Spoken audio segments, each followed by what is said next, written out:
Hello दोस्तों, स्वागत है आपका अपने YouTube चैनल ऑनलाइन सेंटर पे। तो प्यारे साथियों, जितने भी बच्चे 3 मार्च को बायोलॉजी का पेपर देने वाले हैं उनके लिए ये वीडियो बहुत ही ज़्यादा इंपॉर्टेंट है, क्योंकि मैं लेकर आ चुका हूँ जीव विज्ञान यानी कि बायोलॉजी 2025 का बिल्कुल रियल और वायरल पेपर। स्टूडेंट यह पेपर का कोड 348 एजे पेपर का कोड है, बिल्कुल वायरल रियल पेपर है। ये उत्तर प्रदेश के सभी जिलों में ये पेपर आपको देखने को मिलेगा, ठीक ना। ये 3 मार्च का जो आपका पेपर होने वाला बायोलॉजी का, सेम वही पेपर मैं लेकर आ चुका हूँ, ठीक है। अभी अभी जस्ट वायरल हुआ है पेपर।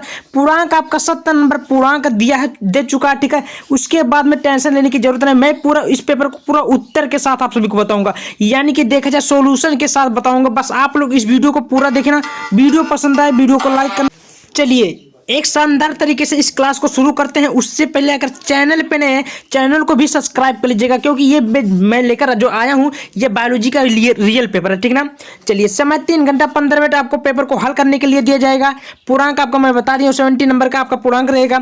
आगे क्या क्या बोला कि प्रारंभ के 15 पेपर को पढ़ने के लिए आपको दिया जाएगा। सभी प्रश्न करना अनिवार्य, आवश्यकता अनुसार अपने उत्तर पुस्तकों की नामांकित चित्र के द्वारा भी कीजिए। प्रत्येक प्रश्न के निर्धारित अंक उनके सम्मुख दिए गए हैं, सब कुछ दिया गया है। बहुविकल्पीय प्रश्न सबसे पहले उत्तर के साथ मैं आप सभी को सब कुछ बताऊंगा। सबसे पहले आपका बहुविकल्पीय प्रश्न आता है, जो कि एक एक नंबर के आपको देखने को मिलेगा एग्जाम में। सबसे पहले आपका प्रश्न बोल रहा है कि निसंतान दंपतियों की सहायता हेतु उपाय है। आपका 4 ऑप्शन दिया, सही उत्तर क्या होगा उत्तर के साथ लेकर आ चुका हूं, कोई करने की कुछ जरूरत नहीं है। देखिए आपके सामने पहला क्वेश्चन है कि निसंतान दंपतियों की सहायता है हेतु उपाय है। तो आपका पात्र निषेचन है कि इंस्टायूटेराइन है, मतलब इसमें से आपका सही सभी आपका राइट उत्तर होगा। क्या होगा? सभी आपका राइट उत्तर होगा, ये सभी समझ में आ रहा है। चलिए दूसरा क्वेश्चन आपके सामने दिख रहा होगा। स्टूडेंट क्या बोला है कि अंडाणु के निषेचन को रोकने का उपयुक्त तरीका क्या है। तो अंडाणु को निषेचन को रोकने का उपयुक्त तरीका आपका है ये सभी। आपका राइट उत्तर ये सभी होगा, ठीक है। समझ में आ रहा है। चलिए दोस्त, अगला क्वेश्चन आपके सामने दिख रहा होगा। क्या बोल रहा है? मनुष्य में संतान का लिंग निर्धारण हेतु है। मनुष्य में संतान का लिंग निर्धारण होता है, क्या होता है? पिता के लिंग गुणसूत्रों द्वारा। आपका राइट उत्तर ये होगा, ठीक है। डी वाला आपका राइट उत्तर होगा। समझ में आ रहा है। चलिए अगला क्वेश्चन आपके सामने दिख रहा होगा। स्टूडेंट की वृषण की अंतराली लेडिंग कोशिकाओं से स्त्रावित हार्मोन्स क्या है। तो एंड्रोजन है कि एट्रोजन है कि एफएसएच है कि मानो अपराध लैक्टोजन है।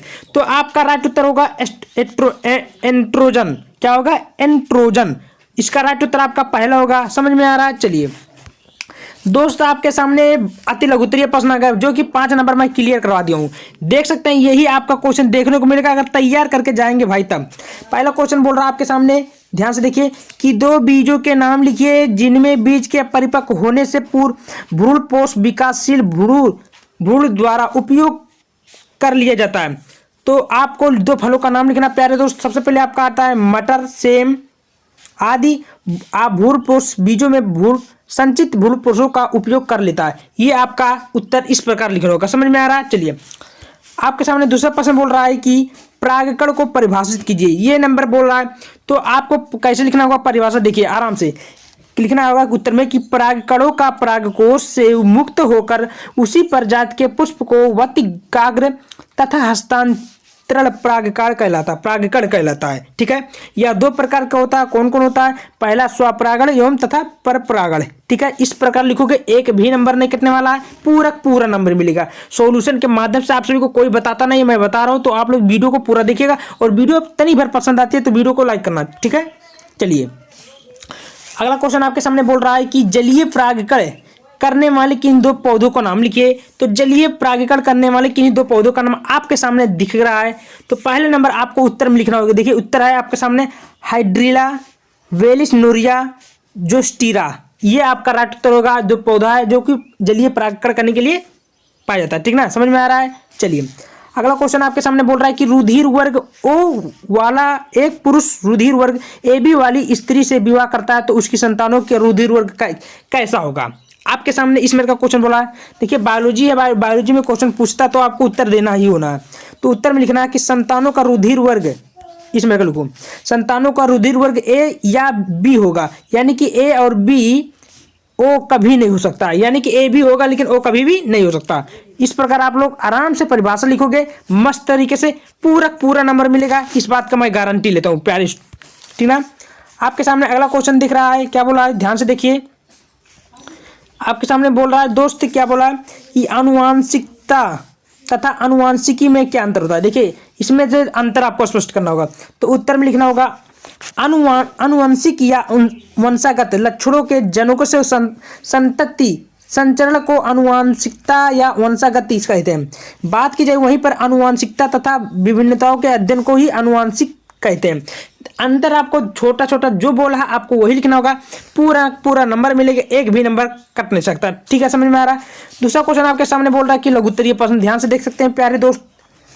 आपके सामने अगला क्वेश्चन बोल रहा है कि लसीकाभ अंग क्या है। मानव में पाए जाने वाले प्राथमिक तथा द्वितीयक लसीकाभ अंगों के एक एक उदाहरण एवं उसके कारण लिखिए।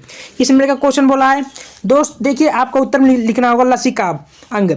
इसमें लसिकाओं की उत्पत्ति परिपक्वन तथा परचुरु भुवन होता है। ठीक है ना, इस प्रकार लिखना होगा। हेडिंग डालना होगा प्राथमिक लसिकाभ। तो जैसे अस्थि मज्जा थाइमस ग्रंथि आदि इनमें से परिपक्व लसोकाणु प्रतिजन संवेदनशील लसोकाणुओं में अभिवेदित होते हैं।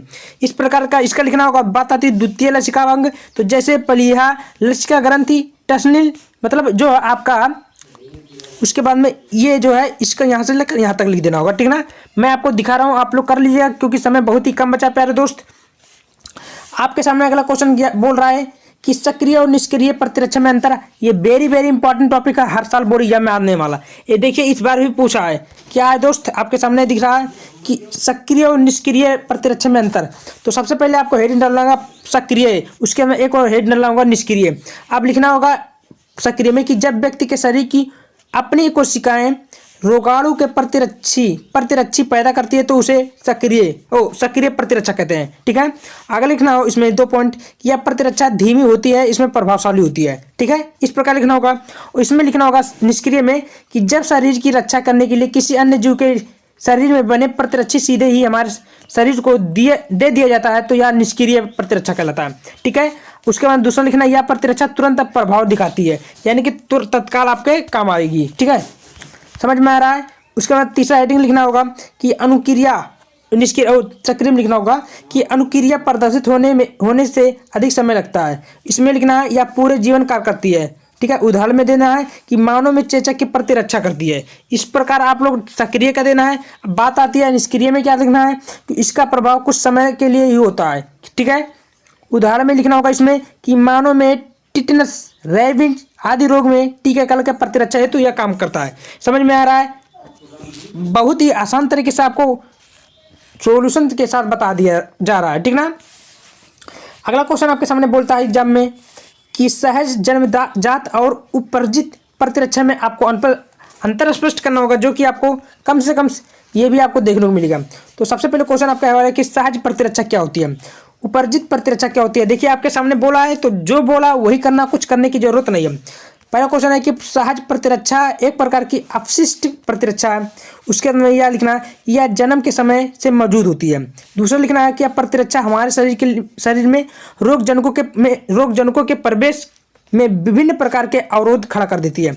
इस प्रकार लिखना होगा।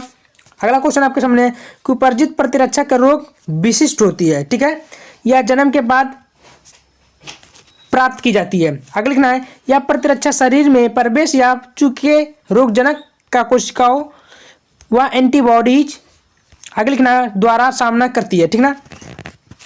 देखिए यहाँ से लेकर तो आप लोग जो है उदाहरण सहित देख सकते हैं, कर लीजिएगा। ठीक है, समझ में आ रहा है। चलिए तो प्यारे दोस्तों, इस प्रकार आप लोग आराम से जो मैं क्वेश्चन बता दिया हूँ, ये जो मैं पेपर आपको बायोलॉजी का बता रहा हूँ, यही रियल पेपर है। तैयार कर जाओ। 348 पेपर कोड देखने को मिलेगा, 70 नंबर पूर्णांक देखने को मिलेगा। ठीक है, ये जो मैं बताया हूँ बिल्कुल रियल पेपर है। तो वीडियो ज़्यादा से ज़्यादा शेयर कर दो, सब्सक्राइब कर दो, पसंद आए भी लाइक कर दो। धन्यवाद।